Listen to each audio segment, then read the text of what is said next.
ശാസ്ത്രചരിത്രത്തെ കെട്ടുകഥകളും കേട്ടുകേൾവികളുമായി ബന്ധപ്പെടുത്താനുള്ള ശ്രമങ്ങൾ കൊണ്ടുപിടിച്ച് നടക്കുന്ന കാലമാണിത്.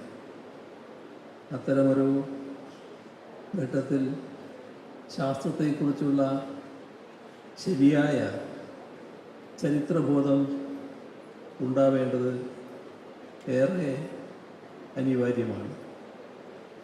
കഴിഞ്ഞ ഒരു ദശാബ്ദത്തിനിടെ പരിമിതമായ സാമ്പത്തിക വിഭവമുള്ള സംസ്ഥാനമായിട്ടും ശാസ്ത്ര സാങ്കേതിക രംഗത്ത് രാജ്യത്തിന് മുന്നിൽ ശക്തമായ മാതൃകകൾ സൃഷ്ടിക്കാൻ കേരളത്തിന് കഴിഞ്ഞിട്ടുണ്ട്. അവയിൽ അടിസ്ഥാന ആവശ്യങ്ങൾ മുതൽ ദീർഘകാല പദ്ധതികൾ വരെയുണ്ട്. ജലസുരക്ഷയുടെ കാര്യത്തിൽ പഞ്ചായത്ത് തലത്തിൽ വരെ വാട്ടർ ബജറ്റിംഗ് നടപ്പിലാക്കിയ ഇന്ത്യയിലെ ആദ്യ സംസ്ഥാനമായി കേരളം മാറി. പ്രളയവും വരൾച്ചയും ഒരുപോലെ അനുഭവിച്ച ഒരു സംസ്ഥാനമായിട്ടും ശാസ്ത്രീയ പഠനങ്ങളും ഡാറ്റ അധിഷ്ഠിത തീരുമാനങ്ങളും ഉപയോഗിച്ച് ജലവിഭവ മാനേജ്മെൻറ്റിൽ പുതിയ വഴികൾ നാം തുറന്നു. ദുരന്ത നിവാരണ രംഗത്ത് ശാസ്ത്രത്തിൻ്റെ സഹായത്തോടെ മുന്നറിയിപ്പ് സംവിധാനങ്ങൾ ശക്തിപ്പെടുത്താൻ കേരളത്തിന് സാധിച്ചു.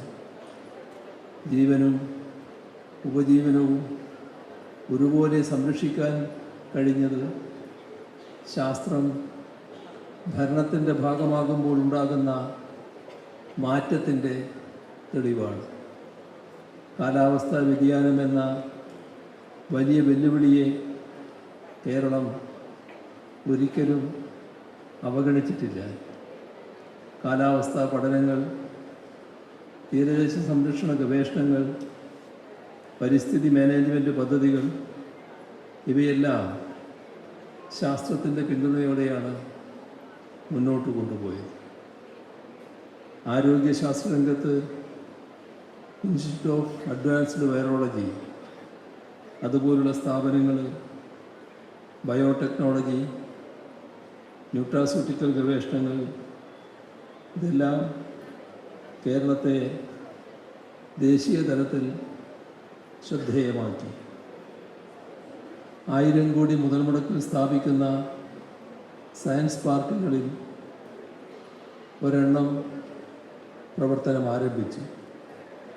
സംരംഭകത്വ രംഗത്തും ശാസ്ത്രത്തെയും സാങ്കേതിക വിദ്യയെയും ഇഴചേർക്കാൻ നമുക്ക് കഴിഞ്ഞു. ശാസ്ത്ര ഗവേഷണ രംഗത്ത് സ്റ്റാർട്ടപ്പുകളടക്കം ഉയർന്നു വന്നു. ഇതെല്ലാം ശ്രദ്ധേയമായ കാര്യങ്ങളാണ്. അവയിൽ ഊന്നി നിന്നുകൊണ്ട് മുന്നോട്ട് പോകാൻ നമുക്ക് കഴിയേണ്ടതുണ്ട്. നമ്മുടെ രാജ്യത്തിൻ്റെ കാര്യം പരിഗണിച്ചാൽ ശാസ്ത്രീയ ചിന്താഗതിക്കും യുക്തിബോധത്തിനും മേൽ ചില കാർമേഘങ്ങൾ പടർന്നിരുന്നതായി കാണാനാകും. ചാതുർവർണ്ണത്തിൻ്റെയും ജാതി വിവേചനങ്ങളുടെയും കാർമേഘം, അന്ധവിശ്വാസങ്ങളുടെയും അനാചാരങ്ങളുടെയും കാർമേഘം, അതിനെ വകഞ്ഞു മാറ്റിക്കൊണ്ടാണ് നവോത്ഥാന പ്രസ്ഥാനങ്ങളും പുരോഗമന പ്രസ്ഥാനങ്ങളും കടന്നു വന്നത്. അതിനൊപ്പമാണ് നമ്മുടെ ശാസ്ത്രചിന്തകളും വളരാൻ തുടങ്ങിയത്. എന്നാൽ അത്തരം അന്ധവിശ്വാസങ്ങളെ പുനരുജ്ജീവിപ്പിച്ചുകൊണ്ട് ശാസ്ത്രാവബോധത്തെ ഇല്ലാതാക്കാനുള്ള ശ്രമങ്ങൾ ഉണ്ടാവുകയാണ്. അതിനെതിരെ ജാഗ്രതയോടെ ഇടപെടാൻ നമുക്കാവണം. സമൂഹത്തെ പുരോഗമനപരമായി മുന്നോട്ട് നയിക്കുന്നതിൽ ശാസ്ത്രത്തിന് വലിയ പങ്ക് വഹിക്കാനുണ്ട്. അതുകൊണ്ടാണ് നമ്മുടെ ഭരണഘടനയുടെ ആർട്ടിക്കിൾ 51A ശാസ്ത്രാവബോധം സൃഷ്ടിക്കുന്നതിനുള്ള ഇടപെടലുകൾ നടത്തുന്നത് പൗരൻ്റെ ഉത്തരവാദിത്വമാണ് എന്ന് തന്നെ അതിൽ പറഞ്ഞിരിക്കുകയാണ്. 1953 ശാസ്ത്ര വളർച്ചയ്ക്കായുള്ള ദേശീയ പദ്ധതി അവതരിപ്പിച്ചുകൊണ്ട് ജവഹർലാൽ നെഹ്റു പറഞ്ഞത് ശാസ്ത്രീയ അഭിരുചി എന്നത് ഒരു ചിന്താരീതിയും പ്രവർത്തന രീതിയും ഒപ്പം സ്വതന്ത്ര മനുഷ്യൻ്റെ സത്തയുമാണ് എന്നാണ്. മനുഷ്യനെ സ്വതന്ത്രനാക്കാനുള്ള ഒരു ഉപാധിയായാണ് നാം ശാസ്ത്രത്തെ കാണേണ്ടത്.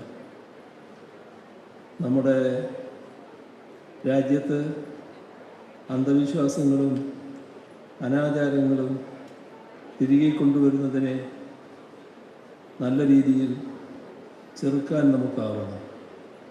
ഐതിഹ്യങ്ങളിലെയും പുരാവൃത്തങ്ങളിലെയും യുക്തിപൂർണമല്ലാത്ത കഥകളെ പണ്ടേ ഇവിടെ ഉണ്ടായിരുന്ന കണ്ടുപിടുത്തം എന്ന് പറഞ്ഞ് തറവാടിത്താഘോഷണ മാതൃകയിൽ അവതരിപ്പിക്കുന്നത് തുറന്നു കാട്ടാനാകണം.